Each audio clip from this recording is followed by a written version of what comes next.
तो जैसा कि पिछले एपिसोड में हमने देखा था कि यू हाओ की बॉडी का कंट्रोल एलेक्ट्रॉक्स ने ले लिया था और एलेक्ट्रॉक्स की ग्रे सोल रिंग को देख के डेथ ऑफ गॉड पूरी तरह से शॉक हो गया था, क्योंकि आज तक के मार्शल सोल हिस्ट्री में उसने कभी भी ग्रे सोल रिंग्स नहीं देखी थी। जिसके बाद डेथ ऑफ गॉड ने उसे मारने के लिए अपने 12 स्लेव्स को यू हाओ की बॉडी की तरफ चार्ज करने के लिए कहा, लेकिन एलेक्ट्रॉक्स के सिर्फ अपनी फिंगर टिप रेज करने से वो 12 स्लेव्स तुरंत रुक गए थे। अब आगे डेथ ऑफ गॉड की आंखें तुरंत सुन्न पड़ गई जब उसे ऐसा एहसास हुआ कि उसके 12 क्रॉप्सेस पर अब उसका कंट्रोल नहीं रहा है। हालांकि ये पता चलने पर उसने अपनी सोल पावर को बढ़ा दिया, साथ ही कई सारे सोल स्किल भी ट्राई किए, लेकिन फिर भी उसके स्लेव्स अब उसकी बात नहीं मान रहे थे। और तभी उन 12 स्लेव्स की आंखों में एक लाइट चमकने लगी और धीरे धीरे ये लाइट उनकी बॉडी तक पहुंच गई। अब अचानक इन स्लेव्स के फेस पे एंगर की इमोशन आने लगी और ये 12 स्लेव्स एंगर के साथ डेथ ऑफ गॉड की तरफ बढ़ने लगे। अपने स्लेव्स को पॉजिटिवली रिएक्ट करता देख डेथ ऑफ गॉड को यकीन नहीं आ रहा था कि ये कैसे हो सकता है, मेरे स्लेव्स मुझ पर ही अटैक करने आ रहे हैं। पर अभी की कंडीशन ऐसी थी कि सोचने समझने का जरा भी वक्त नहीं था, इसलिए डेथ ऑफ गॉड यहाँ से भागने की कोशिश करता है।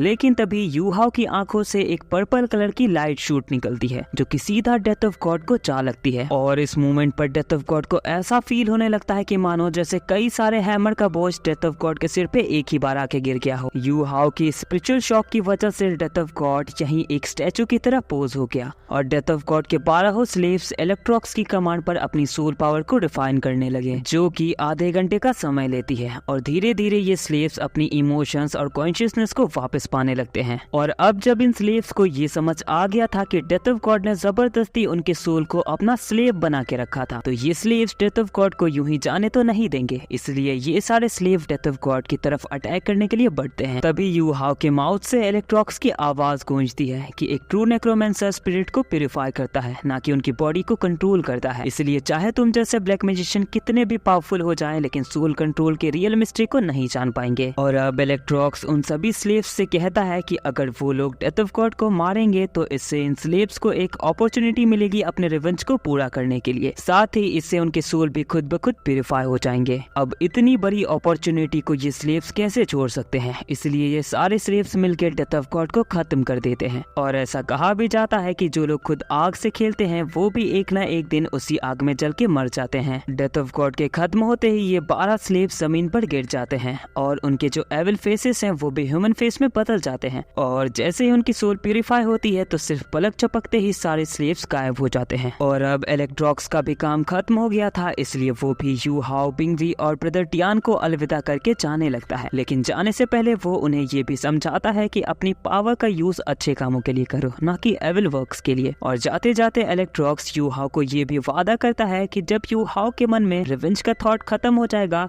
और सिर्फ उसके मन में खुशी और शांति बचेगी, तब एलेक्ट्रॉक्स खुद ब खुद यू हाओ का तीसरा मार्शल सोल बन जाएगा। एलेक्ट्रॉक्स के जाते ही यू हाओ की स्पिरिचुअल शी ग्रे से वापस नॉर्मल हो जाती है। तभी एक बूम एक्सप्लोजन की आवाज आती है और ये एक्सप्लोजन एल्डर शुआन की ही है। सारी प्रॉब्लम खत्म होते ही एल्डर शुआन भी तुरंत यू हाओ के पास आ पहुंचते हैं। एल्डर शुआन को सिर्फ यहाँ डेथ ऑफ गॉड की बोन्स नजर आती है, जो कि एल्डर शुआन को पूरी तरह से कंफ्यूज कर रही है कि आखिर यू हाओ अपने इस लेवल ऑफ कल्टीवेशन से डेथ ऑफ गॉड का सामना कैसे कर सकता है। लेकिन यू हाओ के अलावा यहाँ कोई और था भी नहीं, तो एल्डर शुआन ये भी सोचते हैं कि शायद यू हाओ ने ही डेथ ऑफ गॉड को खत्म किया होगा। और ऐसा भी नहीं था कि यू हाओ काफी सीरियस कंडीशन में आ चुका था, बल्कि एल्डर शुआन के फील करने पर उन्हें पता चला कि यू हाओ की हर्टलाइन पूरी तरह से हेल्दी है। लेकिन फिलहाल ये सब भूल के एल्डर शुआन यू हाओ को उठाते हैं और उसके अंदर अपनी सोल पावर को पोर करते हैं। यू हाओ के एक्सप्रेशन भी थोड़े डाउट से भरे हैं। वहीं एल्डर शुआन भी ये जानने के लिए बहुत ही क्यूरियस हुए जा रहे हैं कि आखिर डेथ ऑफ गॉड का क्या हुआ। तभी अचानक यू हाओ की आंख खुलती है और यू हाओ को किसी तरह की इंजरी का फील नहीं हो रहा है, बस उसके सिर में थोड़ा दर्द है।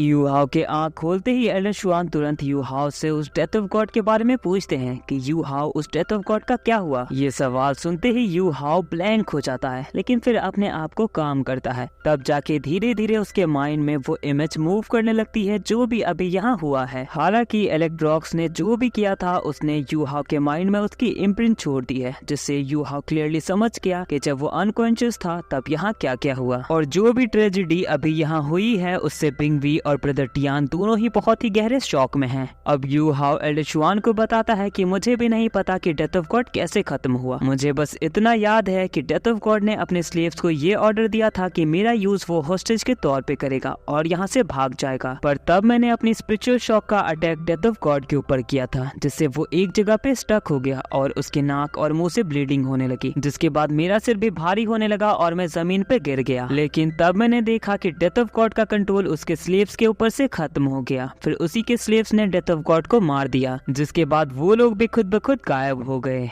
ये सब जान के एल्डर शुआन की आंखों में अभी शौक तो भरी ही थी, पर वो यू हाओ से कहते हैं कि हम इसके बारे में बाद में बात करेंगे। वैसे तो एल्डर शुआन को ये पता ही था कि डेथ ऑफ गॉड को यू हाओ ने तो नहीं ही मारा होगा और एल्डर शुआन दुलाओ कंटिनेंट के पीक एक्सपर्ट है और उनकी एनालिसिस कभी भी गलत नहीं होती है। हालांकि इलेक्ट्रॉक्स की किलिंग टेक्निक भी काफी रेयर है और इसका पता करना भी कोई इजी काम नहीं है। अब एल्डर शुआन यू हाओ को लेके वहाँ आ जाते हैं जहाँ शर्की लाइट के सारे मेंबर्स मौजूद हैं। यहाँ याओ हानशिन को छोड़ के इनर कोर्ट यार्ड के सारे डिसिपल्स मौजूद है और इनर कोर्ट डिसिपल्स की हालत बहुत ही सीरियस होती जा रही है और अगर इनर कोर्ट डिसिपल्स में से किसी की कंडीशन बहुत वर्स है तो वो गोंग यांगमो और चेन जिफेंग है। वहीं शीशी की भी कंडीशन वर्स ही है और मा शेटाओ, दा वेंग और लिंग लोचिन के मुंह और नाक से ब्लीडिंग हो रही है, इसलिए उन्हें भी अपने आप को संभालना काफी मुश्किल हो रहा है। वहीं अगर इंजरी के बेस पे इनर कोर्ट यार्ड के डिसिपल्स के कंपैरेबल आउटर कोर्ट यार्ड के डिसिपल्स बिल्कुल अनहार्म्ड और हेल्दी हैं, क्योंकि ये सारे लोग एक्सप्लोजन वाली जगह से अच्छी दूरी पर थे और थोड़ी बहुत जो एक्सप्लोजन की फ्लेम थी भी तो उसे शू शांसी ने अपने टर्टल शील्ड से डिफेंड कर लिया था, जिसकी वजह से वो और जियांगनान पूरी तरह से सेफ रहे। वहीं बीवी ने अपनी थंडर और लाइटनिंग को लार्ज अमाउंट में यूज किया था जिससे वो भी पूरी तरह से सेफ रहा और शीहाओ की कोल्ड रोल ने भी काफी बड़ा रोल निभाया यू हाओ के ट्रायल को सेफ रखने में। अब यू हाओ जैसे ही एल्डर शुआन के साथ बाहर आया तो यू हाओ को ठीक देखते ही वैंग डोंग इमोशनल हो गया और तुरंत यू हाओ के पास दौड़ के आ गया। तो यू हाओ वैंग डोंग से कहता है कि चिंता मत करो, मैं ठीक हूँ। यू हाओ के इतना कहते ही वैंग डोंग यू हाओ को गले से लगा के रोने लगता है, क्योंकि जब डेथ ऑफ गॉड यू हाओ को ले गया था तो वैंग डोंग की कंडीशन ऐसी हो गई थी मानो जैसे किसी ने उसका दिल ही निकाल लिया हो। अब एल्डर शुआन यू हाओ को वैंग डोंग की केयर में ही छोड़ के इनर कोर डिसिपल्स की हालत देखने के लिए आगे बढ़ते हैं। वैंग डोंग बिना कुछ सोचे बस यू हाओ को लेके रोए जा रहा है। यू हाओ चाहता तो था कि वो वैंग डोंग को शांत रहने के लिए कह पाए, पर वो इतना ज्यादा थक चुका था अपनी सोल पावर एग्जॉस्ट करके कि अभी के लिए यू हाओ की आवाज भी नहीं निकल रही थी। एल्डर शुआन टीचर जाओ से पूछते हैं कि इनर कोर डिसिपल्स की क्या सिचुएशन है। ये सवाल पूछते हुए एल्डर शुआन की एक्सप्रेशन बहुत ही सैड हो गई, क्योंकि बहुत समय पहले ही स्टार दुओ फॉरेस्ट में इतना बड़ा इंसिडेंट हुआ था जिसमें कि एल्डर शुआन के लीडरशिप में डिसिपल्स को इतना हार्म पहुंचा हो और उस दिन के बाद फिर से आज सेम वैसी ही सिचुएशन आ खड़ी हो गई और इस वजह से जो पेन एल्डर शुआन को फील हो रहा है उसका हम अंदाजा बिल्कुल भी नहीं लगा सकते हैं। टीचर जाओ भी सिर झुकाते हुए बताती है कि बैटल के दौरान याओ हाओशिन की मौत हो गई और डेथ ऑफ गॉड के किए गए दूसरे एक्सप्लोजन की वजह से याओ हाओशिन की बोन तक वेपराइज हो गई, इसलिए हम उसके पूरे स्केलेटन को भी जमा नहीं कर पाए। इसी के साथ ये पार्ट यहीं पे खत्म होती है। मिलते हैं जल्दी ही नेक्स्ट एपिसोड में। अगर वीडियो पसंद आई होगी तो वीडियो को लाइक करना और चैनल पे नए हो तो सब्सक्राइब करना और हाँ, कमेंट में अपना ओपिनियन जरूर बताना।